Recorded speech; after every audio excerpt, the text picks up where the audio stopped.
Vinesh Phogat. India മൊത്തം ചർച്ച ചെയ്യുന്നത് വിനേഷ് ഫൊഗാട്ടിന്റെ ഡിസ്ക്വാളിഫിക്കേഷനെ കുറിച്ചിട്ടാണ്. ഒരു ദിവസം മുമ്പ് വരെ വിനേഷ് ഫൊഗാട്ട് ഇന്ത്യക്ക് വേണ്ടി സ്വർണം കൊണ്ടുവരുമെന്ന് ഉറപ്പിച്ച് പറഞ്ഞ നമ്മൾ ഇന്ന് സത്യം പറഞ്ഞാൽ ഞെട്ടലിലാണ്. എന്ത് സംഭവിച്ചു, എങ്ങനെ സംഭവിച്ചു എന്നുള്ളതിനെ കുറിച്ചിട്ട് പ്രത്യേകിച്ച് ഒരു ക്ലാരിറ്റി ഒന്നും ആർക്കും ഇല്ല. ഓക്കെ, ഇനി വിനേഷ് ഫൊഗാട്ടിനെ അസിസ്റ്റ് ചെയ്ത അവരുടെ അസിസ്റ്റന്റ് മെഡിക്കൽ ടീമും അവരുടെ ന്യൂട്രീഷനിസ്റ്റും പിന്നെ ഇന്ത്യൻ ഒളിമ്പിക് കമ്മിറ്റിയൊക്കെ പറയുന്നത് വെച്ച് മാത്രമേ നമുക്ക് ഇപ്പോൾ കാര്യങ്ങൾ സംസാരിക്കാൻ പറ്റൂ. ഓറൽസ് വിനേഷ് ഫൊഗാട്ട് തന്നെ അവരുടെ ഭാഗത്തുനിന്ന് എന്ത് സംഭവിച്ചു എന്നുള്ള കാര്യം കൃത്യമായിട്ട് പറയണം. ഫൈൻ. അപ്പോൾ വിനേഷ് ഫൊഗാട്ടിൻ്റെ 2024 പാരീസ് ഒളിമ്പിക്സ് ജേണി തുടങ്ങുന്നത് തന്നെ 50 kg ഫ്രീ സ്റ്റൈൽ റെസ്ലിംഗിൽ ഡിഫെൻഡിങ് ചാമ്പ്യൻ യുയി സുസാക്കി, ജാപ്പാൻ്റെ യുയി സുസാക്കിനെ മലർത്തി അടിച്ചിട്ടാണ്. അപ്പോഴേ നമ്മൾ ഉറപ്പിച്ചതാണ് undefeated defending champion Yui Susaki, Japan റെസ്ലറെ മലർത്തിയടിച്ച വിനേഷ് ഫൊഗാട്ട് ഇന്ത്യക്ക് ഗോൾഡ് കൊണ്ടുവരും എന്നുള്ളത്. പക്ഷെ 100 ഗ്രാം വെയിറ്റ് എന്ത് സംഭവിച്ചു എന്നുള്ളതിന് ഹ്യൂമൻ ബോഡിയാണ്. ഓക്കെ, ഇപ്പോൾ ഒരു കോമ്പറ്റീഷന് വേണ്ടി പ്രിപ്പയർ ചെയ്യുന്ന ഒരു അത്ലറ്റ് അവർക്ക് അതിൻ്റേതായ ടീമും കാര്യങ്ങളൊക്കെ കൃത്യമായിട്ട് കാണും. അവരുടെ ബോഡി വെയിറ്റ് അസസ് ചെയ്യാനും അവരുടെ ന്യൂട്രീഷൻ അസസ് ചെയ്യാനും അവരുടെ പ്രോട്ടീൻ എല്ലാം നോക്കാൻ വേണ്ടിയിട്ട് അവർക്കൊരു കോർ ടീം കാണും. ആ ടീമുള്ളപ്പോൾ ഒരു അത്ലറ്റ് കംപ്ലീറ്റ് വിശ്വാസം ആ ടീമിലേക്ക് കൊടുക്കും. ആ ടീം എങ്ങനെ പോയാലും ഇതിനൊരു കാൽക്കുലേഷൻ വെച്ച് കാണും. ഒരു അത്ലറ്റിൻ്റെ ബോഡിക്ക് ഒരു മാച്ച് പ്രിപ്പറേഷന് മുമ്പ് ഇത്രത്തോളം പ്രോട്ടീനും കാര്യങ്ങളൊക്കെ വേണം, ഇത്ര വാട്ടർ വേണം, ഇത്രത്തോളം അവർക്ക് റൺ ചെയ്യാനുള്ള ഫ്യൂവൽ വേണം ഒരാളുടെ ബോഡിക്ക്. ഇപ്പോൾ ഇവിടെ നമ്മുടെ വിനേഷ് ഫൊഗാട്ട് 50 kg വന്ന് പാർട്ടിസിപ്പേറ്റ് ചെയ്തത്. ഇവരുടെ ഒരു natural body weight is around 53-54 ആ ഒരു റേഞ്ചാണ്. അപ്പോൾ ഒരു 53 കാറ്റഗറിയിൽ ശരിക്കും എന്ത് ചെയ്യേണ്ടതാണ്, പാർട്ടിസിപ്പേറ്റ് ചെയ്യുന്നത്. പക്ഷെ അവിടെ ഓൾറെഡി ഇന്ത്യയിൽ നിന്ന് വേറൊരാൾ ക്വാളിഫൈ ചെയ്തതുകൊണ്ട് ഇവരെന്ത് ചെയ്തു, വെയിറ്റ് റെഡ്യൂസ് ചെയ്ത് 50 kg ഫ്രീ സ്റ്റൈലിലേക്ക് വന്നു. And actually it's an advantage. കാരണം ബോഡി വെയിറ്റ് നോർമലി ഒരു 53, 54, 55 ഉള്ള ഒരാൾ ബോഡി വെയിറ്റ് കുറച്ച് 50ലേക്ക് വരുമ്പോൾ ഒരു സെർട്ടൺ ടൈമിലാണ് അവർ ആ ബോഡി വെയിറ്റ് കുറയ്ക്കുന്നത്. But still it's an advantage. Okay, അപ്പം അങ്ങനെയാണ് വിനേഷ് ഫൊഗാട്ട് എന്ത് ചെയ്യുന്നത്, 50 kg ഫ്രീ സ്റ്റൈൽ റെസ്ലിങ്ങിൻ്റെ അവരുടെ 2024 പാരീസ് ഒളിമ്പിക്സിലെ ജേണി തുടങ്ങുന്നതും ഈ ഒരു മെഡൽ ഹോപ്പ് ഇന്ത്യയിലേക്ക് കൊണ്ടുവരാൻ ആ ഒരു പ്രതീക്ഷ നമുക്ക് തരുന്നത് അവരങ്ങനെയാണ്. ബട്ട് അൺഫോർച്ചുനേറ്റ്ലി ഈ ഒരു 100 ഗ്രാം വില്ലനായി. ഓക്കെ, അപ്പോൾ ഇതിൽ കുറേ രാഷ്ട്രീയം പറയുന്നുണ്ട്. ഈ രാഷ്ട്രീയം പറയാൻ കാരണം നമുക്ക് ഡെഫിനറ്റ്ലി അറിയാം. വിനേഷ് ഫൊഗാട്ടിന് ഇതിനു മുമ്പ് നമ്മൾ ബ്രിജ്ഭൂഷൺ സിംഗിനെതിരെയുള്ള ഫൈറ്റിൽ തെരുവിൽ വലിച്ചഴച്ച് പോലീസ് കൊണ്ടുപോകുന്ന വിഷ്വൽസൊക്കെ നമ്മൾ കണ്ടതാണ്. ഓക്കെ, അവരുടെ കൂടെയുള്ള റെസ്ലേഴ്സിന് വേണ്ടി അവർ ഫൈറ്റ് ചെയ്ത് തെരുവിൽ ഇറങ്ങിയിട്ടുണ്ട്. ഇതിനു മുമ്പ് ഇന്ത്യക്ക് വേണ്ടിയിട്ട് അവർ ഒളിമ്പിക്സ് പാർട്ടിസിപ്പേഷൻ ഉണ്ട്, വേറെ ഒരുപാട് മെഡലുകൾ അവർ ഇന്ത്യക്ക് വേണ്ടിയിട്ട് കൊണ്ടുവന്നിട്ടുണ്ട്. സോ വിനേഷ് ഫൊഗാട്ട് എന്ന് പറയുന്ന ഈ ഒരു റെസ്ലർ, അവരുടെ ഈ ഒരു ഡിസ്ക്വാളിഫിക്കേഷൻ ഇന്ത്യക്ക് ഞെട്ടൽ തന്നെയാണ്. ഇനി ബ്ലെയിം ഗെയിമിൻ്റെ കാര്യം പറയുമ്പോഴത്തേക്ക്, ബ്ലെയിം ഗെയിമിൻ്റെ കാര്യത്തിലേക്ക് വരുമ്പോൾ ഇവിടെ നമുക്ക്, ഞാൻ പറഞ്ഞല്ലോ, ഹ്യൂമൻ ബോഡിയാണ് എപ്പോൾ വേണേൽ കോംപ്രമൈസ് ചെയ്യാൻ പറ്റും. എന്ത് കണക്കുകൾ വെച്ചിട്ട് ആരെങ്ങനെ ഫീഡ് ചെയ്താലും എന്ത് കണക്കുകൾ വെച്ച് മുന്നോട്ട് പോയാലും ഹ്യൂമൻ ബോഡി എന്ന് പറയുന്നത് ഒരു മിത്താണ്. അത് എപ്പോൾ എങ്ങനെ ഏത് രീതിയിൽ റെസ്പോണ്ട് ചെയ്യുന്നുള്ളത് നമുക്കൊരിക്കലും പറയാൻ പറ്റില്ല. ഈവൻ സയൻസിനാണെന്നുണ്ടെങ്കിലും ഒരു പരിധി വരെ ഈ കാര്യത്തിലൊക്കെ എന്ത് ചെയ്യാൻ പറ്റുള്ളൂ, കാൽക്കുലേഷൻസ് ഒക്കെ വെച്ച് മുന്നോട്ട് പോകാൻ പറ്റുള്ളൂ. ഒരു പരിധി വിട്ട് കഴിഞ്ഞാൽ ഹ്യൂമൻ ബോഡി എപ്പോഴും കോംപ്രമൈസ് ചെയ്യാറാണ് പതിവ്. എനിക്കിവിടെ തോന്നുന്നു ഇതാണ് ഇവിടെ സംഭവിച്ചത് തോന്നുന്നു. ഓക്കെ, ഒറ്റ രാത്രി കൊണ്ട് 6 കിലോ വരെ കുറയ്ക്കാനാകും, എന്നിട്ടാണോ 100 ഗ്രാം. വിനേഷിനെതിരെ നടന്നത് ഗൂഢാലോചന.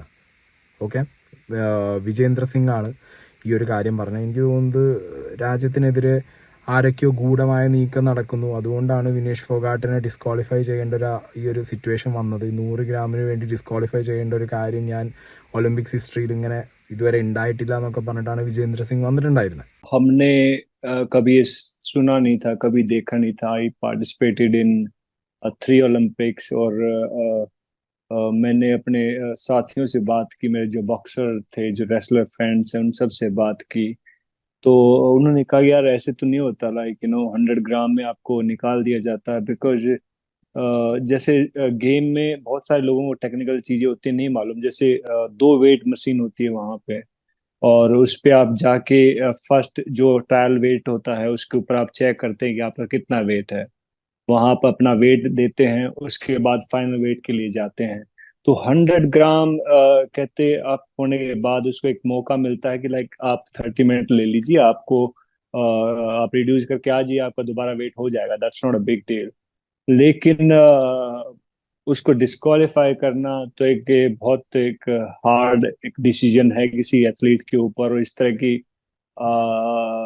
बर्ताव आई थिंक मुझे नहीं मालूम कि लाइक क्यों किया गया है, बिकॉज हमने अभी तक जितनी भी ओलंपिक है हमने कभी नहीं सुना, कभी नहीं देखा, लेकिन पहली बार ऐसा हुआ है, वो भी स्पेशली हमारे हिंदुस्तान के एथलीट के साथ कि उसको निकाल दिया गया, उसको कोई मेडल भी नहीं मिलेगा। तो ऐसा नहीं होता, तो कहीं ना कहीं ये पता नहीं किसने किया है, क्यों किया है, तो हिंदुस्तान के अगेंस्ट हमें लगता है कोई ना कोई साजिश है। ഓക്കെ, അപ്പോൾ ഇവിടെ കൃത്യമായിട്ട് പറഞ്ഞു വെക്കുന്നുണ്ട് വിജേന്ദ്ര സിംഗ് ഇന്ത്യക്കെതിരായിട്ടുള്ള എന്തോ ഒരു നീക്കമാണ് തോന്നുന്നു. ഇവിടെ അപ്പീലോ കാര്യങ്ങളോ ഒന്നുമില്ല ഒളിമ്പിക്സിൽ. ആൻഡ് വിജേന്ദ്ര സിംഗ് പറയുന്നു ആദ്യം ഒരു ട്രയൽ വെയിറ്റ് നോക്കണം, ട്രയൽ വെയിറ്റ് നോക്കിയിട്ട് മെയിൻ വെയിറ്റിലേക്ക് പോകുന്നതിന് മുമ്പ് ഈ ഫോർ വെയിറ്റ് ആണെന്നുണ്ടെങ്കിൽ 100 ഗ്രാമൊക്കെ ആണെന്നുണ്ടെങ്കിൽ അവർക്ക് 30 മിനിറ്റ്സ് 20 മിനിറ്റ്സ് കൊടുക്കും അത് റെഡ്യൂസ് ചെയ്യാൻ വേണ്ടിയിട്ട്. ഇവിടെ അതൊന്നും വർക്കൗട്ട് ആയില്ല. എന്ത് സംഭവിച്ചു എന്നുള്ളത് കുറച്ചും കൂടി ക്ലാരിറ്റി വേണം എന്നുള്ളൊരു കാര്യമാണ് വിജേന്ദ്ര സിംഗ് പറഞ്ഞു വെക്കുന്നത്. ആക്ച്വലി ഇവിടുത്തെ മീഡിയാസും ഇവിടുത്തെ സോഷ്യൽ മീഡിയയും ഇവിടുത്തെ എല്ലാ നമ്മൾ ഓരോ ഇന്ത്യക്കാരും സത്യം പറഞ്ഞു കഴിഞ്ഞാൽ ഇവിടെ വിനേഷ് ഫോഗാട്ട് ഒരു മെഡൽ കൊണ്ടുവരണം, അത് ഗോൾഡ് തന്നെ കൊണ്ടുവരണം എന്നുള്ളത് പ്രതീക്ഷിച്ചിരിക്കാൻ തന്നെ കാരണം ഉണ്ടായിരുന്നത് ബ്രിജ്ഭൂഷൺ സിംഗും ഇതിനെ ചുറ്റിപ്പറ്റിയിട്ട് സംഘപരിവാറുകാർ ഈ പറഞ്ഞ വുമൺ റെസ്ലേഴ്സിനെ അടിച്ചൊതുക്കിയ ഒരു രീതിയൊക്കെ വെച്ചിട്ടാണ്.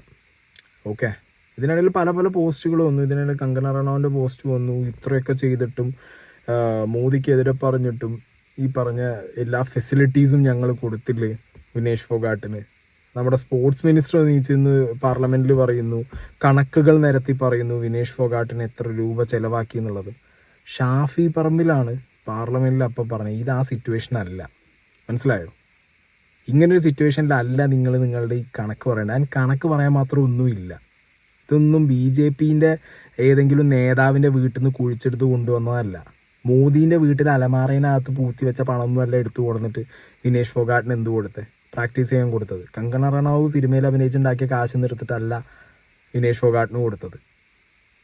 ഇത് ഈ രാജ്യത്തെ ഓരോ മനുഷ്യന്മാരുടെയും അധ്വാനത്തിൻ്റെ ടാക്സിൻ്റെ പൈസ എന്നാണ് ഇവിടെ ഓരോ അത്ലറ്റിനും ഫെസിലിറ്റീസ് ഒരുക്കി കൊടുക്കുന്നത് നമ്മളെ രാജ്യത്തിൻ്റെ പേര്, യശസ്, പ്രശസ്തി ഉയർത്താൻ വേണ്ടിയിട്ട്. അത് കൃത്യമായിട്ട് ഷാഫി പറമ്പിൽ പാർലമെന്റിൽ പറയണ്ടായി. A year of protests against the federation, slept on the pavements for 40 days, was beaten and dragged by the police, nearly immersed all her medals in the Ganga, underwent knee surgery, sealed her Olympic sport after an unforgiving qualification process, became the first Indian woman wrestler to qualify for 3 successive Olympics. Then she has beaten the unbeatable defending champion, won 2 more bouts to become the first Indian woman to reach a wrestling Olympic final. Her words fail to appreciate what Vinesh Phogat has done. Sir, but now heartbreaking news for 144 billion Indians that she is disqualified. Shame! Sir, gold, silver or disqualified, no matter what, Vinesh Phogat is India's golden girl, the brave golden girl. Sir, I don't think it was right from the part of the government to quote the amount that was spent on her practice today. When the whole world was listening, we must not be declaring our crores what we have spent on them. It is not from any BJP leader's estate, it's from the money of the people of this country. Sir, today it was just, our responsibility was just to show our solidarity with her. It was not good on the government of India to detail who all people we have sent with her, how much money we spend for her, which all nations we spend her for practice. You could have said it some other day, but not today. Shafi Parambil പറഞ്ഞ ആ കാര്യത്തിനോട് 100% ഞാൻ support ചെയ്യുന്നു. Fine. ഇനി ഇതിൽ കുറേ ഈ പറഞ്ഞ രാഷ്ട്രീയം എലമെൻറ്റുകൾ, വിനേഷ് ഫോഗാട്ട് ഡിസ്ക്വാളിഫൈ ആയപ്പോൾ അതിന് ചിരിച്ച സ്മൈലിട്ട് കുറേ സംഘപരിവാർ ടീം ഇറങ്ങി എന്നുള്ള രീതിയിൽ ഒരു സൈഡിൽ കാര്യങ്ങൾ മുന്നോട്ട് പോകുന്നുണ്ട്. അതിനിടയിൽ സൈന നെഹ്വാൾ പറഞ്ഞിട്ടുണ്ടായിരുന്നു വിനേഷിൻ്റെ ഭാഗത്തും തെറ്റുണ്ട്, ഇത് അവരുടെ ആദ്യ ഒളിമ്പിക്സ് അല്ലല്ലോ. സൈന നെഹ്വാൾ വിനേഷ് ഫോഗാട്ടിൻ്റെ ഭാഗത്തു നിന്നും തെറ്റ് സംഭവിച്ചിരിക്കാം, കാരണം കാൽക്കുലേഷനിൽ എന്തെങ്കിലും മിസ്റ്റേക്ക് സംഭവിച്ചിരിക്കാം എന്ന് അവർ പറഞ്ഞപ്പോഴത്തേക്ക് അവർ സംഗിണിയായിട്ട് അവരെ പിടിച്ച് ഏറെ കയറ്റിയിട്ടുണ്ട്. പിന്നെ ഇതിൽ ന്യൂട്രീഷനിസ്റ്റ് ആൻഡ് മെഡിക്കൽ ടീമാണ് എന്നെ സംബന്ധിച്ചിടത്തോളം ഇതിൽ ഏറ്റവും കൂടുതൽ ഒരു അത്ലറ്റിന് വേണ്ടിയിട്ടുള്ള എല്ലാ കാര്യങ്ങളും ചെയ്തു കൊടുക്കേണ്ടത്. ഒരു റിക്കവറി ടൈം എത്ര വേണം, റിക്കവറി ടൈമിൽ അവരുടെ ബോഡിക്ക് എത്രത്തോളം ന്യൂട്രീഷൻ പ്രോട്ടീൻ ആവശ്യമുണ്ട്, അതിനനുസരിച്ചുള്ള ഫുഡ് അവർക്ക് കൊടുക്കേണ്ടതൊക്കെ ഇവരാണ്. അപ്പോൾ ഇവരെ ഭാഗത്തു നിന്നാണോ സംഭവിച്ചത് അതോ നാച്ചുറലി ബോഡി തിരിച്ച് റിയാക്ട് ചെയ്തതാണോ എന്നുള്ള കാര്യമാണ് ഇതിൽ.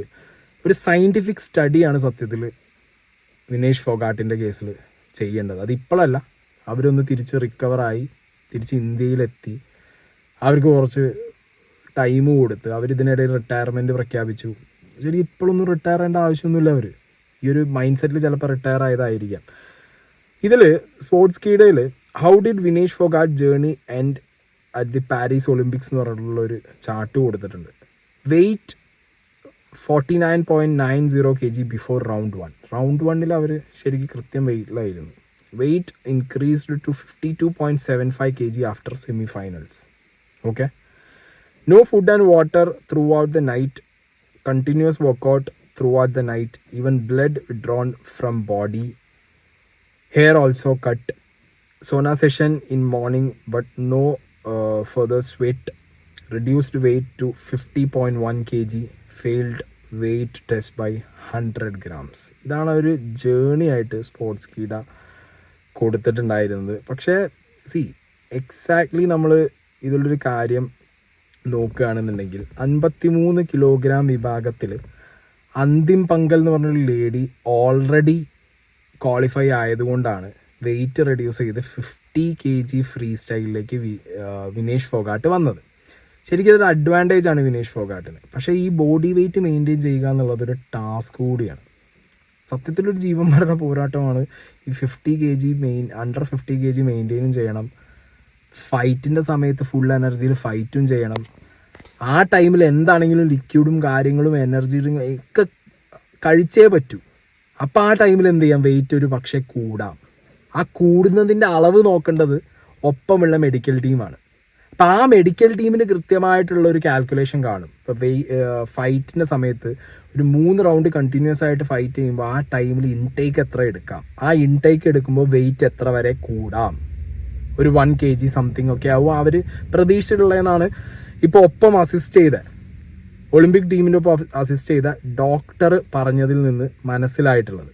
ഓക്കെ, ഡോക്ടർ പൗഡിവാല അങ്ങേര് പറഞ്ഞത് കേട്ടോ. All wrestlers usually participate in a weight category that's less than their natural weight. This gives them an advantage since they are fighting with less stronger opponents. Now this process of weight cut involves a calculated restriction of food and water, and we also involve a lot of excessive sweating, which is done with exercise, with sauna, with steam, and thereby we achieve that weight cut prior to the morning weigh-in. Now this weight cut causes weakness and causes some amount of energy depletion, and this is really counterproductive to participation.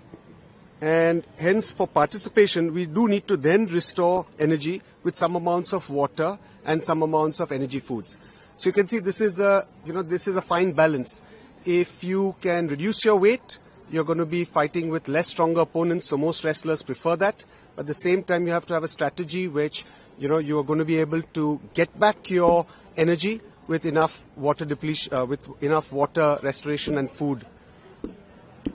Now this is typically calculated by the team with that wrestler. So Vinesh's nutritionist and team had calculated this to be about 1.5 kgs, and this is a team that's been working with her since many years, and she's extremely comfortable with that team, and this has actually worked with her in the past.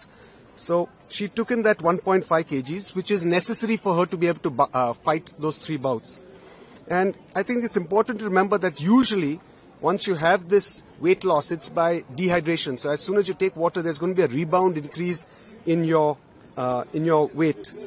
And during the bouts, because she had 3 really difficult bouts, she did need to have some amount of water, because you do want to rehydrate, because otherwise it's going to be medically a problem to participate. So you do require some amount of nutrition and some amount of water. Okay, അപ്പോൾ 3 difficult ബൗട്ടിൽ അവർ participate ചെയ്ത സമയത്ത് അവർക്ക് കൃത്യമായുള്ള ന്യൂട്രീഷനും വാട്ടറും ഒക്കെ കിട്ടേണ്ടിയിരുന്നു. ഒരു calculation ഉണ്ടായിരുന്നു ഈ assist ചെയ്ത ന്യൂട്രീഷൻ ടീമിനും മെഡിക്കൽ ടീമിനും, ഒരു 1 ഇത്ര kg വരെ കൂടാം, പക്ഷെ അതവർക്ക് കുറയ്ക്കാൻ പറ്റും, ഇൻറ്റൻസ് എക്സസൈസിലൂടെ കുറയ്ക്കാൻ പറ്റും എന്നുള്ളത് അവരുടെ മൈൻഡിലുണ്ടായിരുന്നു. അത് വെച്ച് കാൽക്കുലേറ്റ് ചെയ്തിട്ട് തന്നെയാണ് ഈ ഇൻടേക്കുകൾ എടുത്തത്. പക്ഷെ വെരി അൺഫോർച്ചുനേറ്റ്ലി ഞാൻ പറഞ്ഞില്ല, മനുഷ്യൻ്റെ ബോഡിയാണ്, ഏത് നേരത്ത് വേണമെന്നുണ്ടെങ്കിലും ഈ സാധനം തിരിച്ചടിക്കാം. വിനേഷ് ഫോഗാട്ടിൻ്റെ കേസിൽ എനിക്ക് തോന്നുന്നത് അതാണ് സംഭവിച്ചത്. അവൻ അവരെല്ലാ എക്സ്ട്രീമും നോക്കി, ദേഹത്തുള്ള ചോര വരെ എടുത്ത് പുറത്ത് ഇത് വെരിഫൈഡ് ആണോ എന്ന് എനിക്കറിയില്ല, ബട്ട് കുറേ പേര് അത് പറയുന്നുണ്ട്. ബ്ലഡ് വരെ എടുക്കാൻ നോക്കി, ഹെയർ കട്ട് ചെയ്തു, ഡ്രസ്സിൻ്റെ അളവ് കുറച്ച് വെട്ടി മാറ്റി, കുറേ അവരെ കൊണ്ട് ചെയ്യാൻ പറ്റുന്ന എല്ലാവരും ചെയ്തു നോക്കി. പക്ഷേ അൺഫോർച്ചുനേറ്റ്ലി ഈ 100 ഗ്രാം ആണോ എക്സാക്ട്ലി എന്നുള്ളതാണ് എനിക്ക് ഡൗട്ടുള്ളത്. ഇത് എത്ര kg കൂടി എത്ര ഗ്രാം കൂടി എന്നുള്ളതിലൊരു എക്സാക്ട്, ഈ 100 എന്ന് പറയുമ്പോഴത്തേക്ക് നമ്മൾ ഭയങ്കരമായിട്ട് അയ്യോ വെറും 100 ഗ്രാം, ഒരു എന്താ പറയുക, വീട്ടിലെ മറ്റേ മുളക് പൊടിയും മല്ലിപ്പൊടീൻ്റെ ഒക്കെ കവറായിട്ടൊക്കെയാണ് നമ്മൾ 100 ഗ്രാം ശരിക്കും കമ്പയർ ചെയ്യുക അല്ലേ. നമ്മൾ പലരും വിചാരിക്കും ഷോ ഇവിടുന്ന് മുടി മൊട്ടടിച്ചാൽ പോരായിരുന്നില്ല, അങ്ങനെ പല തോട്ട് നമുക്ക് വരും. ഈ 100 ഗ്രാം എന്നുള്ളൊരു ഫിഗർ കേൾക്കുമ്പോഴത്തേക്ക് ശരിക്കും എക്സാക്ട്ലി ഇത് 100 ഗ്രാം ആയിരുന്നോ അതോ അതിലും കൂടുതലായിരുന്നോ എന്നുള്ളത് നോക്കണം. കാരണം നേരത്തെ വിജേന്ദ്ര സിംഗ് പറഞ്ഞ പോലെ ഒരു പ്രൊഫഷണൽ അത്ലറ്റിന് അതും ഇത് ഇവരുടെ 3ാമത്തെ ഒളിമ്പിക്സ് ആണ്. സോ ഒരു പ്രൊഫഷണൽ അത്ലറ്റിന് എപ്പോഴും എന്താണ്, അവർക്ക് അവരുടേതായിട്ടുള്ള മെത്തേഡ്സ് കാണും. ഈ 100 ഇത്രയും കുറച്ചവർക്ക് ഒരു 100 ഗ്രാമിൽ, അതും അവർക്ക് ആ ലാസ്റ്റ് മൊമെൻറ്റ് കിട്ടുമ്പോഴടക്കം ഒരു 100 ഗ്രാമിൽ അവർ സ്റ്റക്കായി എന്ന് പറയുമ്പോൾ അതൊരു 100 ഗ്രാമിൻ്റെ തന്നെ ഡിഫറൻസ് ആയിരുന്നു അതോ അതിനും കൂടുതലായിരുന്നു എന്നുള്ളതാണ് അറിയേണ്ടത്. ഇതിനു മുമ്പും ഇതേപോലെ വിനേഷ് ഫോഗാട്ട് ഒരു വട്ടം വെയിറ്റ് റെഡ്യൂസ് ചെയ്തു. പിന്നെ അവർ മാച്ചിലേക്ക് പോകുമ്പോൾ അവർ ഫ്ലൂയിഡും കാര്യങ്ങളൊക്കെ എടുത്തപ്പോഴത്തേക്ക് അവരെ കണ്ണ് മങ്ങി, അവർക്ക് ഒപ്പോണൻറ്റിനെ കാണാൻ പറ്റാത്തൊരു സിറ്റുവേഷൻ, അങ്ങനെയൊക്കെ പല ഫേസിലൂടെയും വിനേഷ് ഫോഗാട്ട് പോയിട്ടുണ്ട് അവരുടെ ആ ഒരു കരിയറിൽ.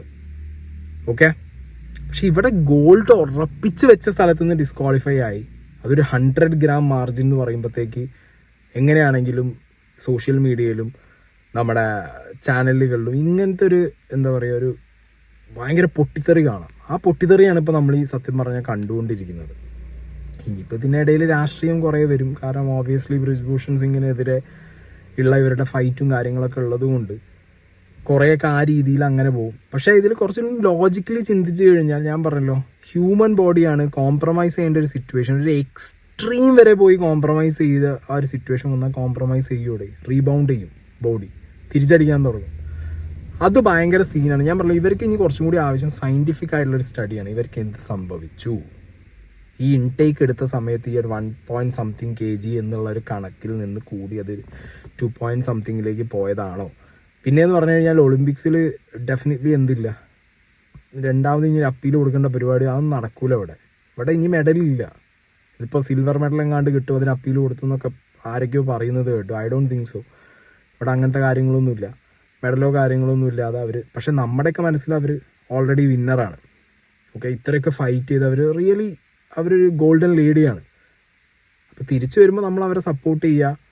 ഇനിയൊരു ഒളിമ്പിക്സിലേക്ക് അവരില്ല എന്നുള്ള അവരെ മൈൻഡ് സെറ്റിൽ നിന്ന് അവരെ മാറ്റിയിട്ട് എന്ത് ചെയ്യുക, തിരിച്ച് ഇനിയൊരു ഒളിമ്പിക്സിന് സാധ്യത ഉണ്ട് എന്നുള്ള രീതിയിൽ അവരെ മെൻ്റലി പ്രിപ്പയർ ചെയ്ത് സപ്പോർട്ട് ചെയ്ത് കൊണ്ടുവരുമ്പോഴാണ് അത് നമ്മുടെയും കൂടിയും വിജയമാവുന്നത്.